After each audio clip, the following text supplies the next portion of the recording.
Vitajte u Zelenej bosorky v Starom Mlyne. Dnes ideme na agát.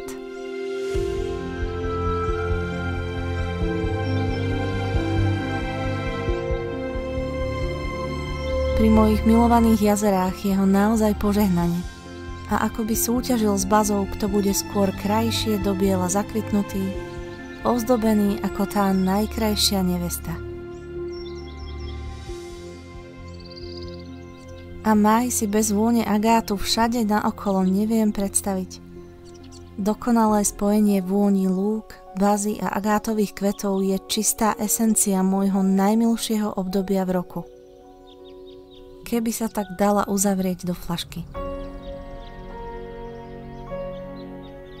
Agát kvitne začiatkom mája a zbierajú sa kvety, ktoré sú plne rozkvitnuté. Agátové kvety sú jediná časť rastliny, ktorá nemá toxické účinky. Preto sa jeho kvety sušia aj na čaj, ktorý priaznivo pôsobí proti pálení záhy, proti migréne, zvyšuje chuť do jedla. Agátový med podporuje silné srdce a zdravé cievy.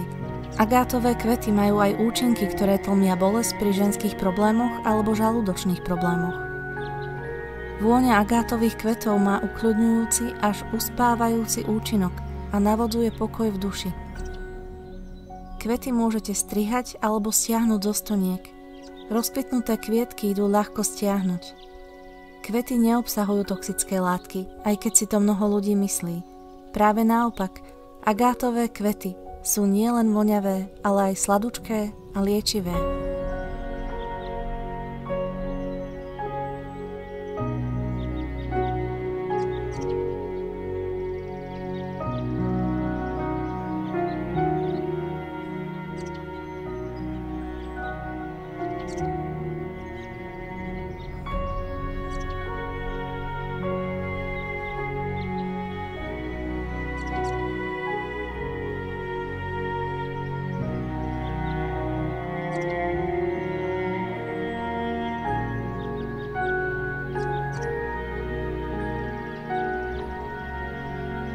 Poďme však teraz do kuchynky, kým sa zotmie. Čaká nás varenie agátového sirupu.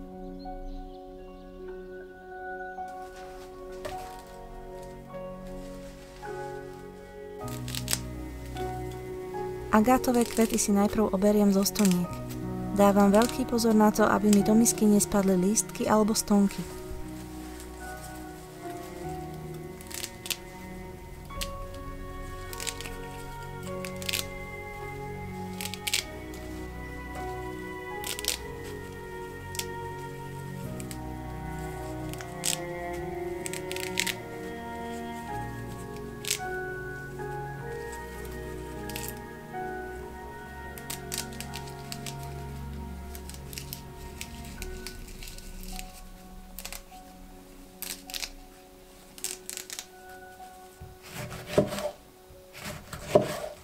Na kvety poukladám dôkladne umytý citrón a zalejem 1,5 litrom prevarenej studenej vody.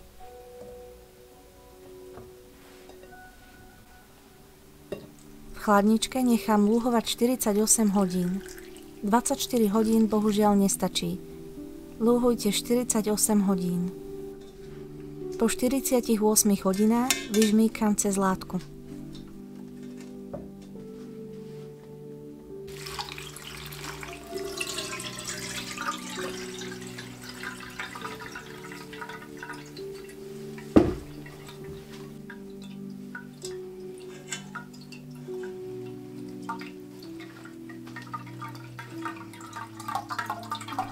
Žmýkajte po dávkach, pretože medová chuť sa ukrýva v kvietkoch.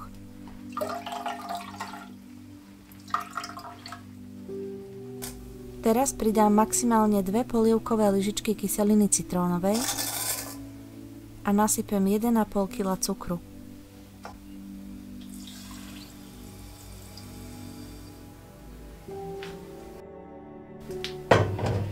Na sporáku pomaly miešam a tesne pred bodom varu odstavím.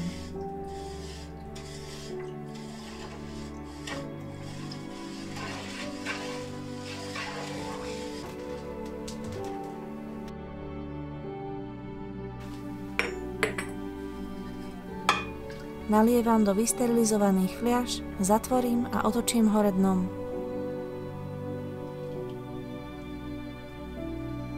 Sirup je voňavý, sladučký a je mierne do ružova. V uzatvorených fľašiach vám vydrží v chlade a tme minimálne 6 mesiacov.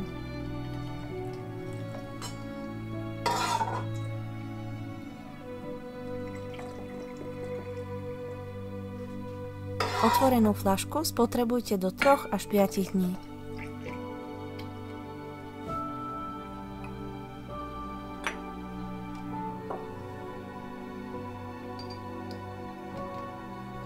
Ďakujem vám za odber mojej tvorby, like a všetky vaše komentáre.